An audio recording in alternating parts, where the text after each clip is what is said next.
Hey, welcome back to See What Sticks. It's a podcast about everything and nothing. I'm your co-host, Russell. And I am your other co-host, Curtis Fortier, here live on the floor at the Emerald City Comic-Con in Seattle, Washington. This is so cool. How's it going, Russell? It's going really well. How are you, besides being Good. at Comic-Con? It's amazing. I just texted you a picture, which nobody can see because we're on a podcast, but it was, I walked up to about, there was 9 X-Wing pilots, and I said, hey, I had my jacket, I'm like, hey, can I get a picture? They're like, yeah, sure. Then I dropped my X-Wing, or I dropped my jacket, and I'm in full original series Captain Kirk uniform, and they're like, oh, yes. And then I got a picture with me and all of them, and as I'm standing there, some other guys like, hey, can I get a picture of you guys too? So he took a picture, and then we switched, and I took a picture of him with all the X-Wing pilots, and it turns out that guy is, he's the puppeteer for BB-8. So I ended up walking into the con with him, and there was this huge line. I'm like, I think you can go over there because you have a special pass. So he went up and he's somewhere here in Artist Alley. He introduced himself, and I'm like, eh. So I had a picture taken by the puppeteer of BB-8. So that's pretty sweet. So yeah, no, I'm here in Artist Alley, and there's just it goes up to like, it starts with A, and there's like tables of A's and B's, and it goes up to like, I think double M, double N. There's just huge amounts of artists and writers, and there's everything you could think of: Star Wars and Game of Thrones and Harry Potter. Just all kinds of craziness here, and everybody and every type of costume you can possibly believe. Yesterday I was a student of Hogwarts of Ravenclaw, and then today I'm Captain James Tiberius Kirk, the original series, 3rd season uniform. So, ooh, what color are you? So are you wearing yellow or? I'm wearing yellow. I'm wearing command. Yep, from that era. Nice. That's actually a sweet costume. I like it. Yep. And like I said, I've got 2. Or you and I were texting earlier. I've got 2 interviews lined up. So whenever we want to do those, we can jump right to those. Yeah, perfect. So what's Emma up to today? Is it just you and I, or? Yeah, it is. She's actually out buying a car, so she is not on the show today. Bummer. I know. Right. So before we get into our interviews with the creators and artists, so can you tell people who you are and what you're about? Oh, sure. Well, first off, I got to thank you guys for like every 3rd podcast teasing me. Yeah, right? I'm listening. I'm like, oh my God, they're saying my name again. Oh, geez. So, you and I met when you were directing The Red Deer out in Los Angeles, and you by the grace of God, cast me. Thank you very much, and we had a great time. And we have we've stayed in touch. But yeah, I've been I'm an actor in Los Angeles. I started off as a stand-up comic. Was on the road for a good 15 years before moving to Los Angeles. I've been all over the world: Iraq, Afghanistan, Kyrgyzstan, Tajikistan, Uzbekistan. Basically, my agent sent me on the Holy Crapistan tour. That's what happened. So that was cool. And recently, thank you guys for plugging this. And I see Althoff all the time. I was on Jimmy Kimmel about a month ago. Yeah. So that was so awesome. I got to meet Coolio and do a skit with Coolio. It was just great. They called me at 7:30 in the morning. They're like, because it was the week that guy clunked up that Jeopardy question because he said gangsters and not gangstas. Yeah. Canadian Alex Trebek got to correct him on that. So so they wanted to make fun of that. So they flew Coolio in from Vegas. I guess he lives in Vegas. And they called me at 7:30 and said, can you be on set at the Jimmy Kimmel Show in an hour and a half? I'm like, okay, I got to hang up now so I can get through traffic so I can make it there.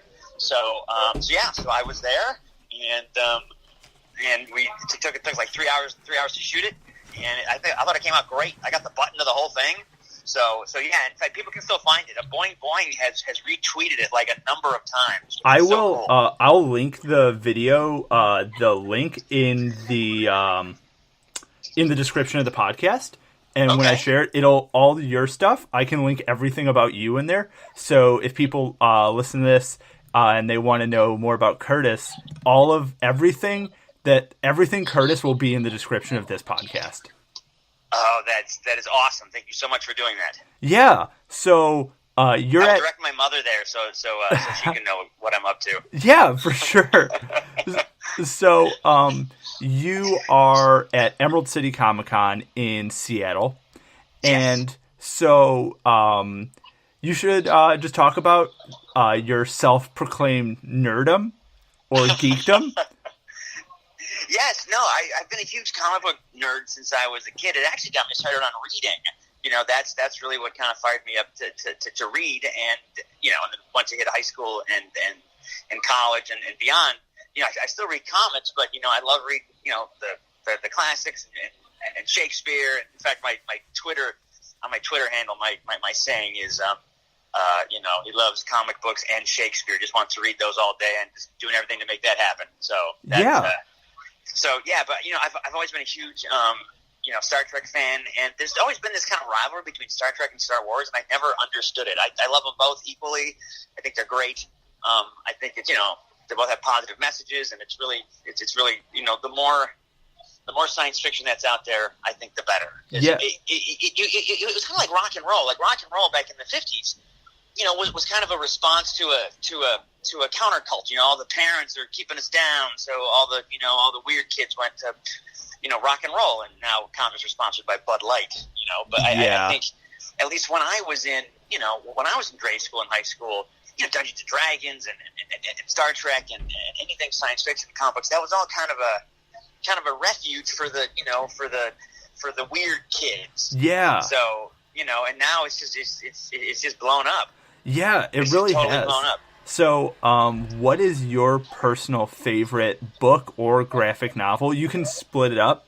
What is your personal favorite, or right now, like what you would go to recommend someone who hasn't been into comics?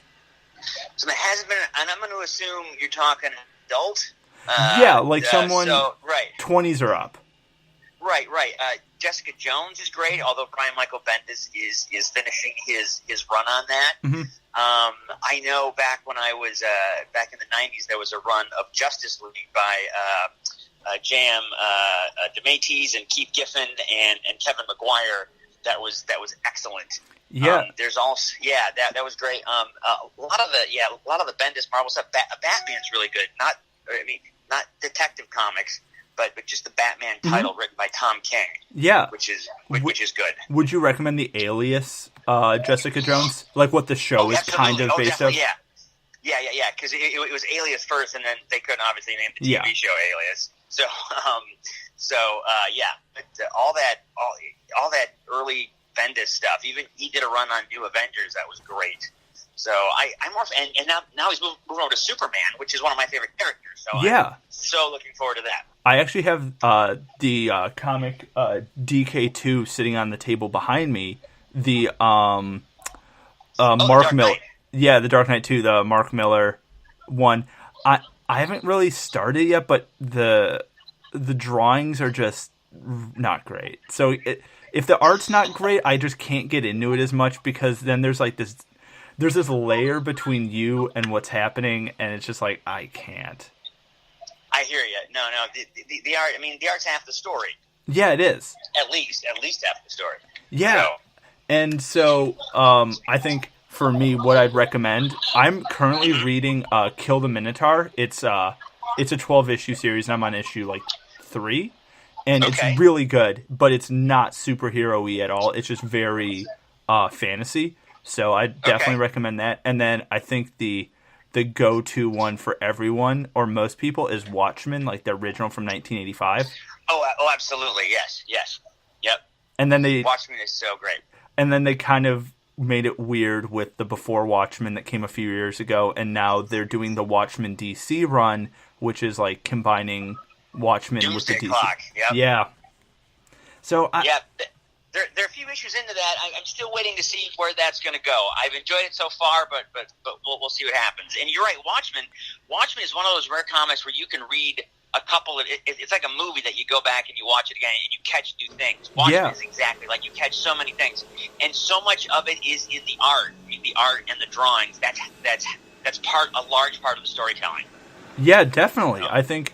Sorry, there's I'm actually at my house right now. For people who can hear this in the podcast, I'm really sorry. We're actually I'm home right now where I'm not Okay. usually recording this, and we have carpet cleaners here today. So there's going to be a little bit of static in the background. I'm sorry for anyone listening, but I think Watchmen's interesting because it's on the Time magazine, or is it Time, best 100 novels of all time. So I think so. Yeah, it always makes the top 100 novels of all time. Watchmen does. yeah, Yep. it's just something that's like a story that anyone can go to, and it's pretty mature, but it's approachable for people who aren't comic book fans and complete comic book diehards. Exactly. Yeah. It's just a really good story, and it's not so much about the super heroics as about the relationship between the superheroes and kind of a dystopian environment. What would happen if there was superheroes? Everybody wouldn't be, Superman, and it's almost have all these high morals. And it's like the only person in the book with actual real superpowers is Dr. Manhattan, who hates being a superhero. Yes. And it's really interesting that that's how they portray it, and then everyone else, Night Owl, Rorschach, Ozymandias, and Silk Spectre, are all just trying to be something and completely fail at it, arguably. Yep. Yes, so that's for people, the few people out there who don't know what Watchmen is. And if you don't know what it is, read the book before you watch the Zack Snyder movie, because the Zack Snyder movie totally gets it wrong. But they're redoing Watchmen on HBO or something. Yeah, I heard that. I recently there's a comic book store in Manhattan Beach called The Comic Book, and I produce and cast readings of unproduced movie scripts, and we've done about 6 of them so far. And one of them that we did recently was the unproduced Watchmen script. So which was great. I played Rorschach. It was so cool. But that because the movie had a different ending than the graphic novel. And this even had a different ending than both of them. It had a really it kind of stayed true up until one point, and then it just took a left turn and never came back. So spoilers for Watchmen here, obviously, but the book kind of ends with a giant sea monster being put into New York City, and it essentially brings the world together. Read the story; it makes more sense. But the movie ends with a nuclear explosion. How does this unfinished script end? It's and spoiler alert for this, but again, I don't know where you would ever see this. What happens is they still have a nuclear explosion, and Ozymandias triggers that. In fact, he sets up the world geopolitical system so that everybody has a huge nuclear war. He harnesses all those explosions, and then what he does is he fuels a time machine that opens a small hole to where he is planning on shooting Dr. Manhattan in the past. So he will not be.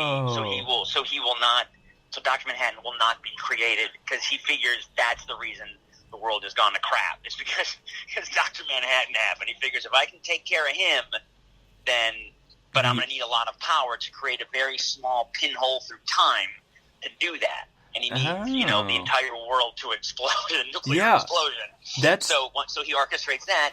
The world explodes. It opens a pinhole, and then what actually happens is Dr. Manhattan goes back through by himself to kill himself, because he realizes, I'm the cause of this. This is not good. So he goes back to prevent his own creation. So Interesting. That's how that happened. And for people who don't know what we're talking about or have a very rough idea, we are so in the weeds right now. Yeah, Dr. Manhattan, it's actually a really good line from the Zack Snyder movie that says, the Superman is real and he's American. And Dr. Manhattan is essentially a big blue bald guy who has essentially infinite power. Yeah, absolutely. Yes. Yeah. He has full control over essentially time and space, and his chapter of the book all takes place in about 4 seconds, or not even, and it's him recounting years of things that happen in no time, because he perceives time outside of how a human can. And it's a really interesting way to write a chapter of a book that takes place in no time. Yep. And so, that's Watchmen, before we get way too into Watchmen. Just one last footnote on the way the undeveloped script end. then once everything changes, somehow Rorschach, Night Owl, and Silk Spectre get caught in the time stream, so that they are still who they are, but in modern day New York City. Oh. So it ends with them being stuck in the real world, quote unquote. So, that's really cool. Yes. Yeah. That's a super interesting way to tie that story off. Yeah. Yeah. So that's that's the see what sticks section on Watchmen. Yeah, it definitely is. And since we'll be doing these interviews with these artists on the show, can you give a little breakdown on who these two individuals are and what, like, a brief background on what they're working on or what they're known for? Sure. DJ Kirkbride, who we'll interview first, he's worked on a graphic novel called Amelia and the Once and Future Queen, which is basically the Arthurian legend, but what if a modern-day teenage girl pulled the sword from the stone? Okay. And then consequently, Merlin and Percival and Gawain and Lancelot, they're all people in her circle. They're all her friends. So that's what he's working on. That's for Dark Horse Comics. And then Zack Kaplan, who just wrapped up Eclipse, two 4-issue miniseries, which is about the Earth. Something happens to the sun to where if you go out in the sun, you spontaneously combust. The sun will burn you. So civilization lives underground. Very cool.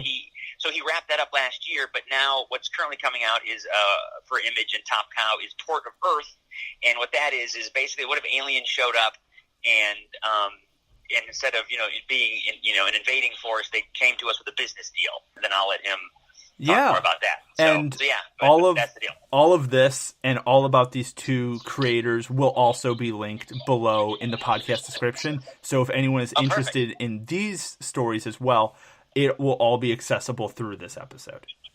Gotcha. Awesome. Yeah. So, what else are you planning on going and seeing and doing at the show? Well, I saw last night. I saw Brian Michael Bendis. Oh, awesome! Which was great, and he gave like a half-hour talk about him moving over to DC and about he had a recent health scare, and he told this amazing story about how he was on a Marvel creative committee where they like anything Marvel comics, they kind of ran past him and a couple other writers.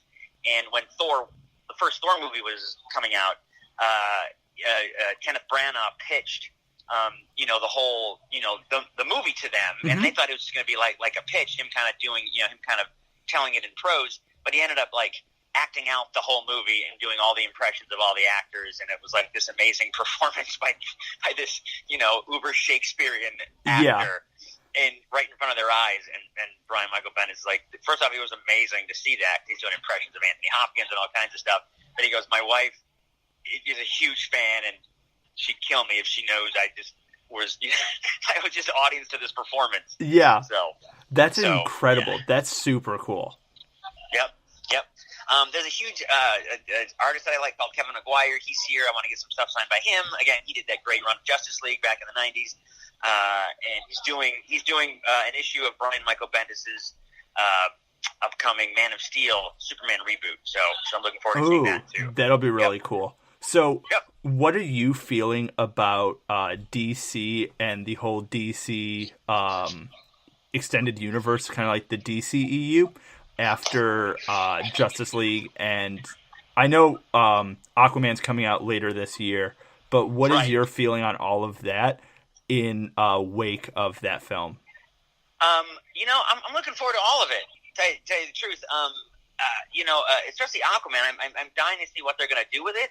Because we all have our own, ideas about Aquaman, and Aquaman is kind of, known as like the weakest member, the kind of the dink member of the Justice League. But I've always liked Aquaman. I've always liked Aquaman, Green Arrow, all those kind of second tier characters. Daredevil. What do they do during the cosmic crisis? How do you handle them as a writer or as an artist? So I'm really looking forward to seeing how they handle. How they handle Aquaman. Because, he doesn't fly, he swims really fast. So, and we'll see how they do that. So. Yeah, and their version of Arthur Curry, who is the alter ego of Aquaman, is Jason Momoa from Game of Thrones. He plays Khal Drogo. So he's kind of a Tarzan-y kind of character, and it'd be interesting.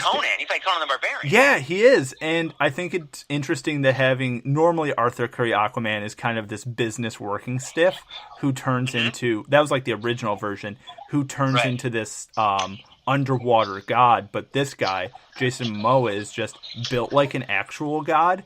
So it's interesting to see this alternate version of this character. Yep. Yeah, no, I'm looking forward to it all. You know, I just saw Black Panther again last night, which was great.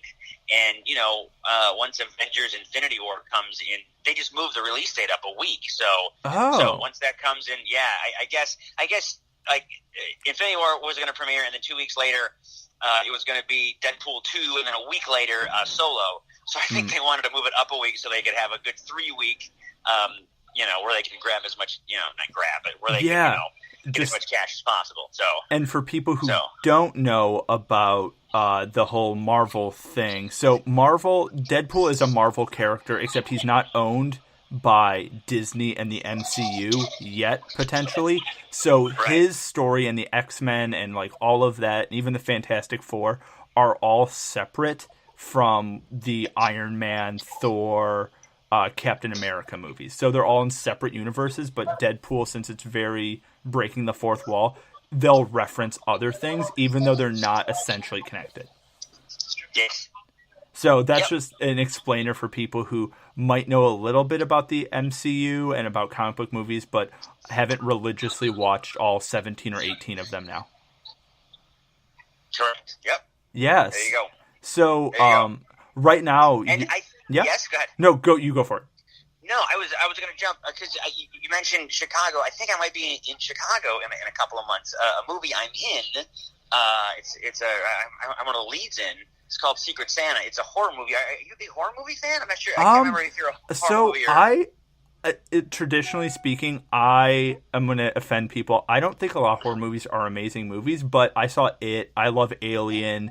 I love like the Jason, like Voorhees movies. I love like all of the old 80s kind of horror, but I haven't seen The Babadook is another good one. But in general, horror is one of those genres that I'm not super knowledgeable in, but there's probably 10 movies in horror that I really like, and It this year was one of them. Okay. Well, no, there's a movie I'm in called Secret Santa, directed by the guy that directed Jason Goes to Hell, which is going to be at the Windy City Horrorama at the end of April. Yeah. So I will keep you posted about that. Yeah, I'll be around. So yeah, if you're around, definitely have like a personal meetup, and then do another podcast where we're actually together in the same room. Right. Well, I'd like to meet Emma at one point. Yeah, I know, and I'm bummed that she's not on the show, but she's getting a car, so I guess there's other things that she's doing today. It better be a darn good car. That's all I have to say. Exactly. It better be. Oh, by the way, Ann Wheaton just walked by me. What? Will Wheaton's wife, and she kind of smiled at me because I'm wearing a Star Trek outfit. I think that's the reason. Yeah. Not because I'm cute and all, but. Yeah. But yeah, no, it's weird. Like people just walk by, like, oh, that's famous. That's Carl Urban. Fantastic. Yeah. So. And you want to hop on one of these interviews? Yeah, let's do it. How are we doing time-wise? Okay, great. Let me walk by. Let me walk through the crowd here. Okay, I see somebody dressed as video game. You ever play Portal? Yeah. Portal. She's dressed as the person that goes through. I don't know what the name of the person is that goes through the maze. Video games are my weak point with like pop culture. So people who are listening, yeah, I don't know a lot of them, but I love to play them. Yeah. Which is why I don't play them a lot. I would spend an entire weekend. Okay, I know. So I'm walking up to DJ's booth. Give me just a second here. Yeah. And I think his artist is here too. This is perfect. Oh, awesome. So while Curtis is doing that, we are going to... Hey, guy, hey. Okay. Is up for the interview? All right. Thank you very much. Are you there, Russell? Yeah, I'm here. All right, we are here with DJ Kirkbride, and Adam Knave, writers and an artist on the Once Future Queen, Amelia Cole. So I guess tell us about Amelia Cole, DJ. Oh, Amelia Cole is our series that we did with IDW Monkey Brain. It's kind of like Buffy meets Harry Potter. She's a young magician who fights crime with a magic pipe wrench and a giant techno golem named Lemmy. We did 30 issues, 5 trades, and now it's out in one big omnibus. And Adam and I co-wrote it, and our friend Nick Brokenshire drew it. Oh, okay. Awesome. What was that? Oh, I just said that's awesome. Yeah. Agreed. No, thank you. So, what was it like drawing Amelia Cole? We co-wrote it. Oh, you co-wrote it? Oh, gotcha, you co-wrote it. All right. So I imagine it was not fun. All right. I'll tell you what, if I drew Amelia Cole, it would have looked terrible. And how about the Once and Future Queen? That's a modern Arthurian legend retelling about a chess champion from Portland who travels to England for a chess tournament and pulls the actual Excalibur out and discovers she's queen of the world. Nice. No pressure for a 19-year-old. No, not at all. Now, both titles are about young women. What inspired you guys to write about young women? Realistically, we could have no more stories with white male leads for like 2 years straight, and it still wouldn't put a dent in the amount that we have. Okay. So we've seen that. We've done it. We can try something else for a while. All right, that makes sense. I mean, the books aren't like necessarily about what it means to be a woman or anything. They're adventure stories. And I always think, like, when I grew up, I loved Superman. I wanted to be Superman. I loved Captain Kirk, which is your fashion. And you know, so we wanted the girls to have that. I know they have some of that, but you know what I mean? We just know these are, like, especially Amelia's an all-ages book, and we know representation matters. So we want, like, girls to look, and then we also want boys to look up to, and everybody to look up to young women who are heroes. So, what was the critical reception to having this comic be geared towards a slightly different audience? What do you think, Adam? I mean, I didn't seem to make a difference so much as people were receptive to it, and I think that people who were finding themselves represented in the comics more responded well to it. When Amelia first started, it was kind of just at the beginning of that huge wave, like Ms. Marvel and all of that. So we were just right on that wave of, oh, look, we can actually do this and it'll sell. Yeah. Yeah, that's awesome to hear that comic that has a slightly different spin on it is doing well and people like it, and that's always like reassuring to hear for for you guys and also future artists and future readers. Oh, thank you. Yeah, hope so. Cool. And you'll link all this stuff in the podcast notes, right? Yeah, right all on? of this will be there, and it'll all get plugged. And so anyone who's listening and wants to find more out about these artists and everyone else and what they're about will all be in the podcast description for this episode. And it'll go out on Twitter and Facebook and Instagram and everywhere else this goes. Sweet. All right. Thank you very much. Well, great. Well, thanks a lot, guys. So Adam Knave and DJ Kirkbride, thanks for taking the time off on the See What Sticks podcast. All right. Thanks, Curtis. All right, thanks. You bet. I'll see you guys later. Boom. Hey, that was awesome. That was really, really cool to hear, and all of that will be in the description. But that's awesome to hear that these artists and these creators are making kind of a different story, but people still love it, which opens the door for new artists and new creators to keep making different and like unique stories, not kind of keep rehashing the same kind of protagonists. Absolutely, and I've read both those titles. They're great, you know, and I'm most certainly not a teenage girl. So yeah. So no, they're great stories and great characters, and those guys are great guys. So yeah, you know, and they sound like it, and it sounds like a book that I probably today, since recording this on a Saturday morning-ish, I think I'm going to go right out and get it because I've done some research for this show, but I feel now that I have to read this story to really understand where they're coming from because we just spoke to them, but also reading a different kind of story. Right, absolutely. Yep. No, and I'm sure that stuff is available at your local comic book shop. Yeah. So I mean, it's Image and it's Top Cow and yeah, all stuff like that. And for people who don't live near a comic book store or don't know how to get accessible comics, there's things called like Comixology and other things online where you can. It's essentially Kindle for comics if that's how you want to break in. Yeah. No, you can pretty much find any comic online. Either there's subscription based stuff. You can just buy it. You can just buy it digitally outright. So all that stuff, especially for people like me who are running out of room in their apartment. That, Yeah. There's you can only have so much. You can only have so much backstock. Yeah, So I'm actually on my desk right now. I just pulled it out. I have a variant cover issue for a Daredevil issue that I will send you a picture of after this. And I found it at my local comic book shop, and I was like, oh my god, I need this. Because comic books, for people who don't know, are kind of like music or movies. You're never going to read all of them. You're never going to get to all of them. You just find what you like, or find like one thing you like and one thing you don't know about, and go with that run, because it's like anything else. You'll never be able to get to all of it, but just hit the things that you find interesting. right, yep, no, that is so. I mean, you could just be a fan of the X-Men, Yes. and not get to everything. Yeah. I mean, I'm a fan of Superman, and there's no way I can read everything that he's in. I mean, there's a whole Superman family. There's a whole, and then he's in the Justice League, International, blah blah blah. And so yeah, for people who don't know, also with a lot of these comics, there's alternate universes for things. There's alternate timelines. So when you get into a comic, just start reading it. And if you don't get something, Google exists. Or if you're going to a comic book store, usually the people working there will know a lot. So if you're interested in any kind of comic or book or graphic novel, just pick it up, because it's not just superheroes. Comics talk about everything. There's a really good one, a graphic novel that I just read called The Sculptor, which has nothing to do with superheroes. It's they're actually turning it into a movie. Sony bought it for a movie property, and it's about a guy who's going to die and has the ability to sculpt anything. And it's about what mark are you going to leave on the world, and what would you do with your last time on Earth. Oh, wow. And it's really deep, and it's a lot different than a normal, or not normal, because nothing is really normal, but it's a lot different than a traditional graphic novel, where it makes you think about different things, and it really treads on different ground. And another one that I'd recommend, I don't know if you've read, but Fables. So.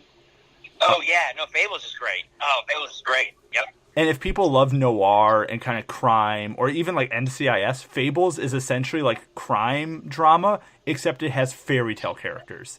So it's like if fairy tale characters lived in our gritty world. Yep. Yeah. And in modern times. So, yeah. It's very, Fables very cool. Sorry, I'm just walking through here, and it's just so much stuff. I'm so distracted by everything. I'm walking by a guy named Jeremy Colwell, and he's a colorist. He just has amazing.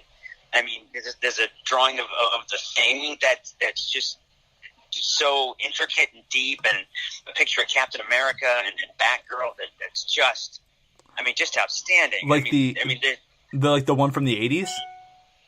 You mean Captain America? No, the Thing. The Thing. Yeah. Oh, yeah. Totally.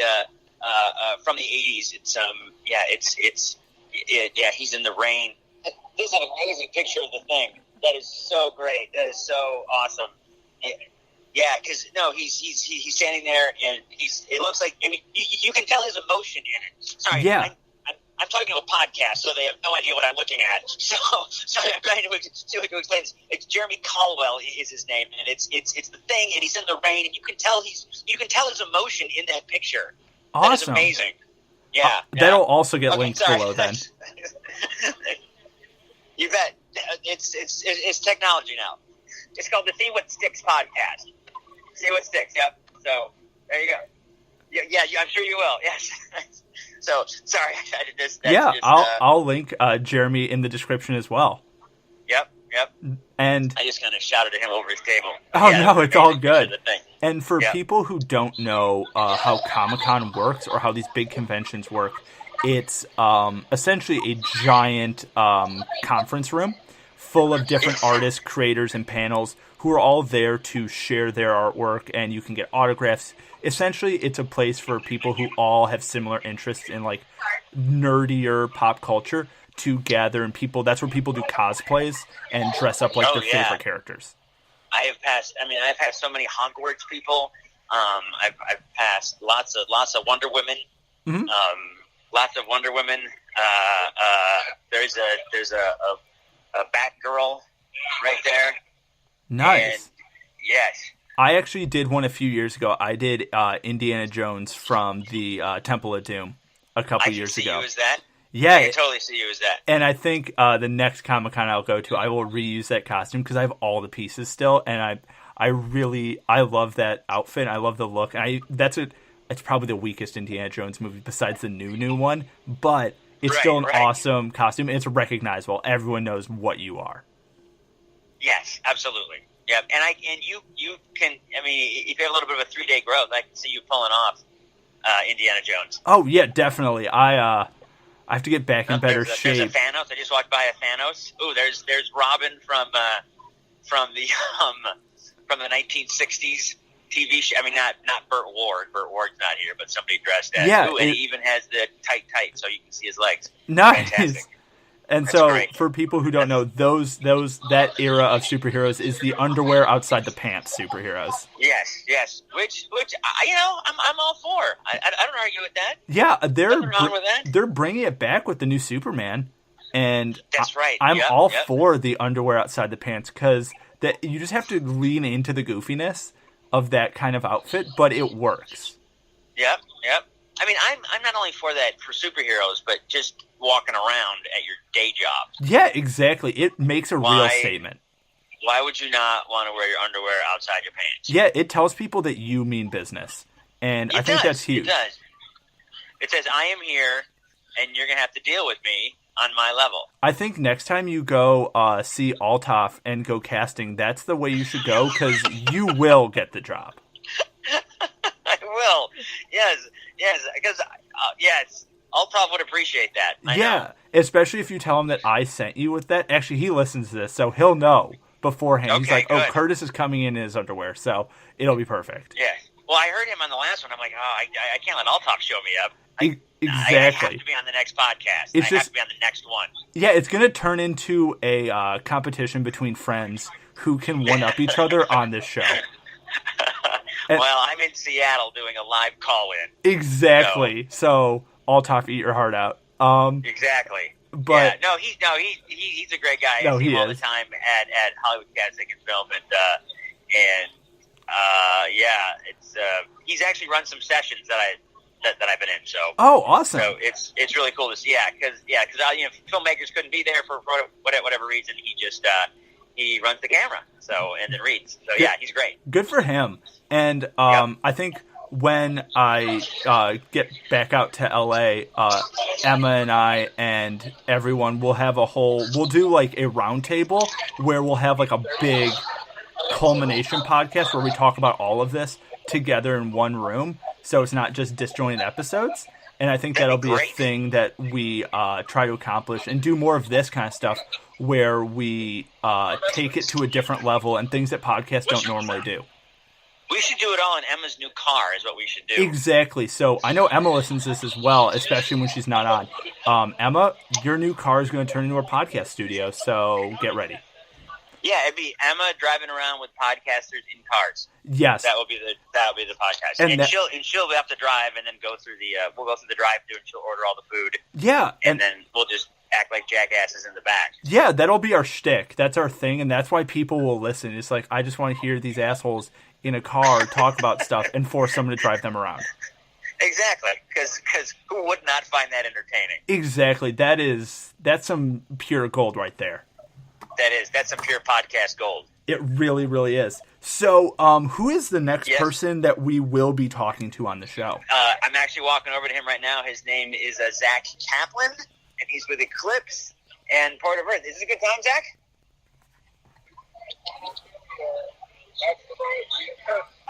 That's right. I don't think they have I don't think Starfleet has a. No. And that's the Vulcan. Anyway, come on, ready to go. Hi, this is okay. You're on the See What Sticks podcast with Russell. This is Zack Kaplan. Hi. We're live on the floor at Emerald City Comic Con. I'm looking at Eclipse. I'm looking at Port of Earth. Tell us now. Port of Earth is the most recent one. Tell us about Port of Earth. Yeah, Port of Earth is a twist on the alien arrival story and what would happen if aliens did not come to blow us up like they always do. We came with a business deal, and the business deal is to open a port here on Earth. And unfortunately, we don't make a very good deal. The aliens don't always stay at port, so we have to form a security agency that tracks them down and brings them back. And it's an action thriller, but it's against a very political backdrop, and it allows me to explore a lot of very modern themes that I think a lot of people find really thought-provoking, and it's been really cool. And the art is amazing. Andrea Moody and Vladimir Popov are killer artists on the project. So Yeah, it's drawn amazing. it's drawn amazing. Yeah. And where'd you get the idea? What inspired you to? History, actually. I like reading a lot of history. And years ago, I read a little bit. I was reading for something else, research about the New World and the Europeans coming, and it was mixed with probably seeing an alien movie out in theaters, and they're trying to blow us up. And I'm reading about how the clash of civilizations and how it happens in a slower bleed and over trade and seemingly peaceful, and then things get complicated. And I thought, why hasn't anyone done that with aliens? So yeah, thus Port of Earth was born. So, That's great. so a little bit of alien colonialism. Yeah, exactly. Alien colonialism, and everything's mixed in. There's obviously some corporate corporate America gets on board and is more interested in the deal than maybe what's best for the planet. Surprise, surprise. And so, but it allowed me to explore a lot of colonial themes, which ended up seeming very modern today. Yeah, that's an awesome way to talk about things that may be happening, in a way for you to explore creativity with themes that people might be familiar with who aren't super big comic book people, but also to get comic book fans to read a little bit into history. Absolutely. The story's told through 2 points of view. One is just two of the agents on the ground on a routine call tracking an alien. And then there's this interview between a journalist and the head of the ESA. And I actually have gotten a lot of feedback, but the idea there was that positive feedback, but the idea was that using a news broadcast kind of makes you feel like, I mean, we live in a world today where everyone is glued to our TVs and yet powerless to do anything but watch what's going on. And so this feels the same way. You're watching this reporter interview and you're watching this thing unfold, and it's all wrapped in a news story, and it makes it feel very like you're watching the window of this thing unfold in a very organic way. So it was really cool device, and I'm really glad it worked. And yeah, it's been a lot to do it. So just for people listening, what is the name of this run? Port of Earth. Port of Earth. And it's through Image Comics and Top Cow Productions, and you can get it anywhere. I mean, you can go to your local comic book shop, or you can get it at Image Comics website or Top Cow's website, or Amazon, Barnes & Noble, any bookstore will have the trade. Awesome. But the trade, the first graphic novel compilation comes out, I think, March 21st. And Perfect. in comic book stores, March 14th. And I will link all of this in the description, just like we have with every other creator, just so people who are listening to this can have a perfect link right to your work. Fantastic. And then if they like that, they should check out Eclipse. That's my first series, and that's about a world where the sun will burn you alive if you go outside. And that was my way to do a pulpy thriller, film noir, but kind of explore our relationship with the environment. So another very topical book there. Yeah, I like to I love sci-fi. I love taking just one twist and kind of creating a high concept book, and then kind of having an underlying theme or issue that kind of makes people think. And I don't think I'm trying to say anything specific so much as just raise some questions and make people kind of, wonder and maybe talk. Yeah, that's super important, and it's super great to hear that comic book creators are just doing something a little different and getting positive reception just from something a little different and something kind of like pushing the boundaries. Yeah, absolutely. I mean, and the art for Eclipse is amazing. I'm looking at a page right now. You and I were talking about this back in Los Angeles once. It's so detailed. Yeah, Giovanni Timpano is the artist, and he's been in the business for about 7 or 8 years, but doing other properties like Lone Ranger and Shadow. And this was his first chance to actually create his own world, and he poured his heart and soul into it. He's inspired by Jeff Darrow and Mobius, for those of you who know comics, and so his detail work is just, there's not a lot out there that matches this level of detail and world building and education, and he's getting noticed for it, and I think he's going to be a really big name. So it's really awesome to see him getting such praise, and he deserves every bit of it. Awesome. That's actually really great, and it's always, we were talking about it a little earlier on the show, that comics without amazing art can really tear you from the story, but having something with incredible art really draws people in, especially if they may not know what the story is at all. Oh, absolutely. And it's, an important cover and beautiful artwork is everything. I get so many people who've never heard of Eclipse of Port of Earth here at the con this weekend who are drawn to the cover, who open the book and say, this is beautiful. And then when I tell them the story, it's a done deal. So the artwork is extremely important. And there's different kinds of artwork. Andrea and Giovanni are both very different artists and both incredible in each their own right. So I've been lucky so far. I'm only a year and a half published, and it's been quite a ride. And I've been very lucky with two amazing artists. And both those books, I've read every issue of both of them, and they're great. They're very interesting and intricate, and it's really cool to dive into a different world, and Zack really creates that good world. So no problem. All right. And yes, you can get Eclipse in Port of Earth at any of your local comic book stores. Yeah, and for those of you who love graphic novels, Port of Earth graphic novels coming out in just a couple weeks, and it is really awesome. I just saw a look; it's beautiful. So I can't wait for everyone to check it out. All right. Well, I'll let you get back to signing and talking to people. Zack, thank you so much for doing the interview. All right. Anything else, Russell, you have? No, I think that's it. But everything that we talked about will be in the description. Thank you so much for taking the time out to do this short interview. Absolutely. And anybody who wants to follow me, I'm on all social media platforms. It's Zack Kap, ZackKaps. I love interacting with fans, so you can come find me, and you guys can tag me on all the stuff you post. And thanks so much, man. Yeah, anytime. Thank you. All right. Thanks, Zack. I'll see you soon. All right. Hey, okay.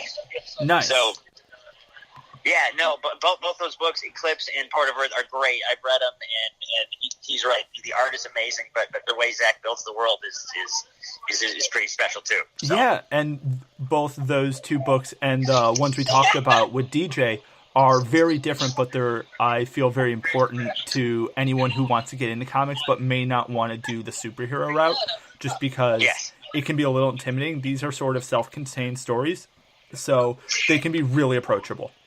Yes, no, because I know with Eclipse was he did 4 issues and then took a break. I mean, not took a break, but 4 issues, and then it was a few months, and then the next 4 issues came out.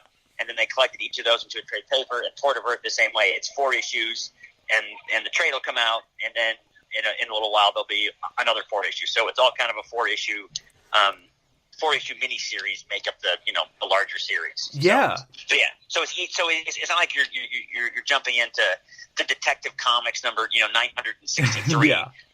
So you can get it on the ground floor and be fully invested in the world. So, oh, yeah, completely. Yep. Because I feel a lot of times I've talked to friends and just other people in general who I talk to a bit about comics, and they're just like, no, they sound cool, but I just don't know where to start.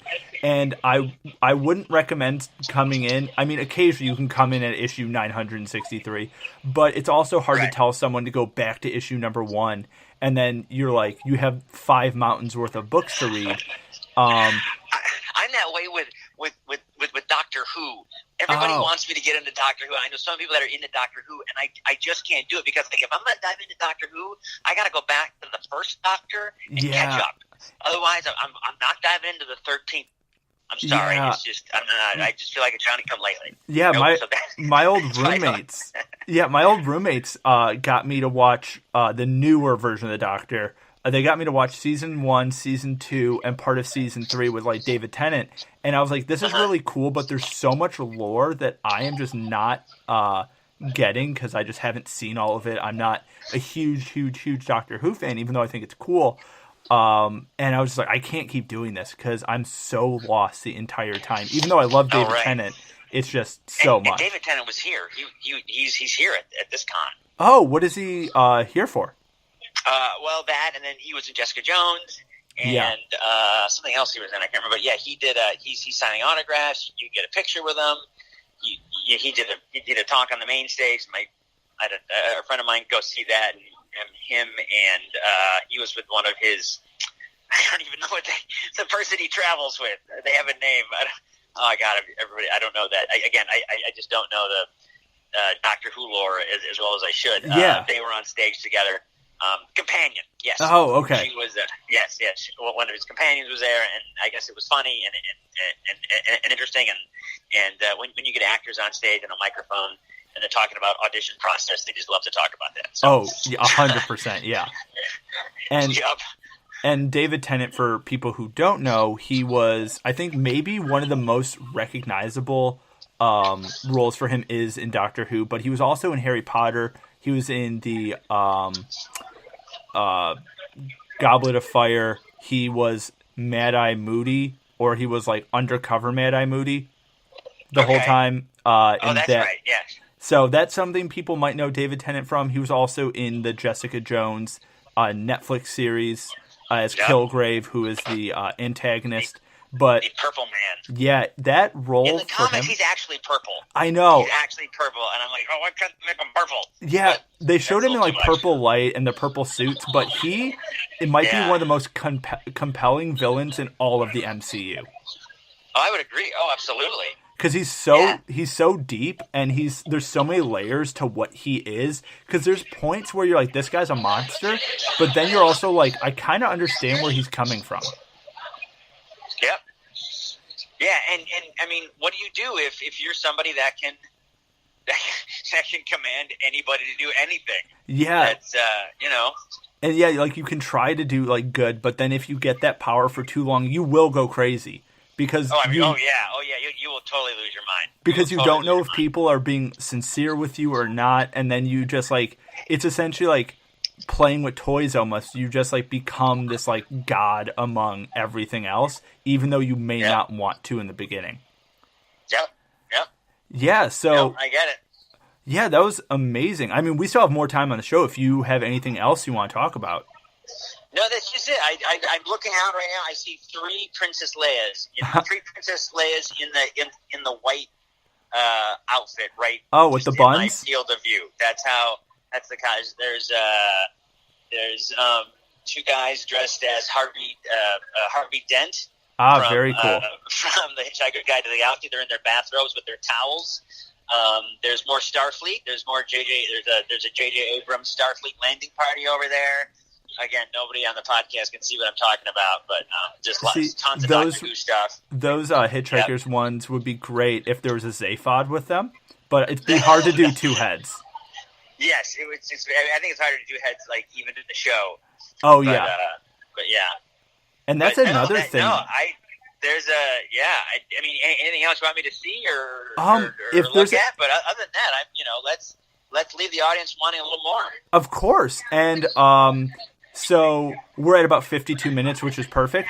But perfect. I will end the show first right here. And then for everyone listening, thank you so much for sticking through. I hope you enjoyed this different kind of episode. We'll try to do these a lot more, to have interviews and something that you don't normally hear on other podcasts. But thank you for listening. Everything that you have heard here will be linked below and will be tagged so everyone can kind of plug each other, so to speak. And if you want to contact the show directly, the Gmail is letussseewhatsticks@gmail.com. And you can find this show on iTunes and Spreaker and YouTube and pretty much everywhere else you can get a platform. We are working on getting on to Spotify and Google Play right now, so those will be coming soon. But until then, we're on iTunes and Spreaker. But thank you so much for listening. Curtis, do you have anything you want to say? No, that's it. Yeah, please keep listening to See What Sticks, to Russell and Emma, and anything I can do to help you guys, I'm here for you. So It was a pleasure being on this week. Thank you so much for letting me be your roving correspondent from Seattle. Awesome, thanks. And that's a show.